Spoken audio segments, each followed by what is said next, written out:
Hello, I'm Katie, and today we're going to be talking about self-determination theory in regards to being motivated to play video games. In this specific video, we're going to be talking about Assassin's Creed Odyssey and what motivates me to play the game personally. So, without further ado, let's dive right in. I know that was a terrible pun, and I'm not sorry for it.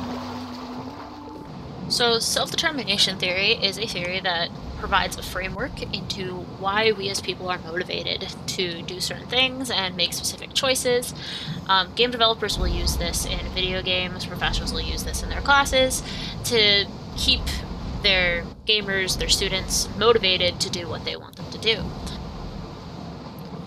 So the theory itself is broken down into three segments: competence, autonomy, and relatedness. First, we're going to discuss competence in Assassin's Creed and how the missions and how things are set up makes the players feel competent in what they're doing. So, first thing here is Assassin's Creed obviously involves assassinations, and so this is a mission that I had to specifically have to do to take down a couple of people who were threatening another person. You see the animations are very satisfying, and they are dying successfully, which makes me feel very competent and efficient at killing people on a base level in an Assassin's Creed game. So the mission before this, as I showed, was, very simple. I went into a cave, I killed a couple people. It was all good.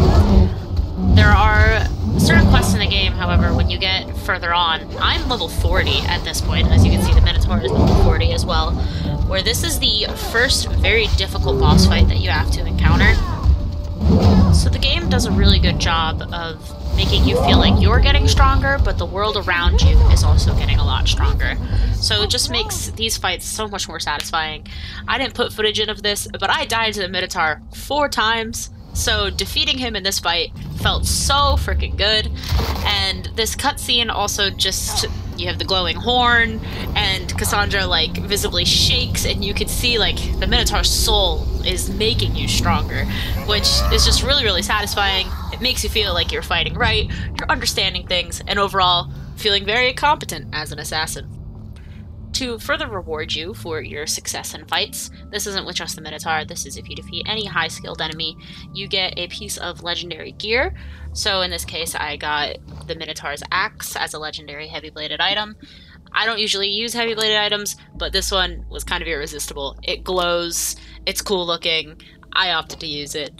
Felt like a very satisfying reward. So next up in competency is the mercenary tab. So in the story, you play Cassandra, and Cassandra is a mercenary who takes bounties, and that's how she makes her living. So there are plenty of other NPCs that are doing the same exact thing. So when you do something bad, these mercenaries will come hunt you down for a bounty. So as you fight them, and as you kill them, you progress through the tiers, and you get a better reputation throughout the world.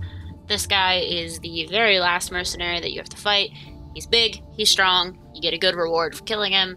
I am nowhere near being able to fight him yet. Then you have your mercenary tiers. There are 9 in total. Each tier unlocks a brand new reward, and just overall goes with a better reputation throughout the world. So lastly, for competence, anytime you complete a quest, or anytime you level up, you get a nice big gold, congratulations thing. And it goes with the Assassin's Creed music, just to make you feel really good about progressing through the story.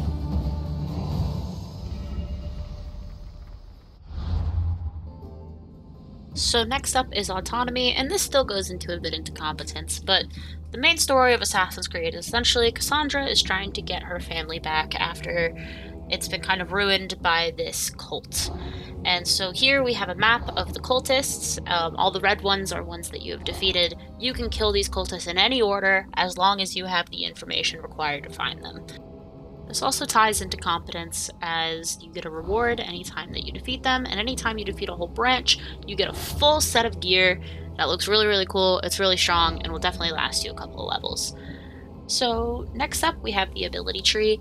This is, I think, one of the most autonomous parts of the game.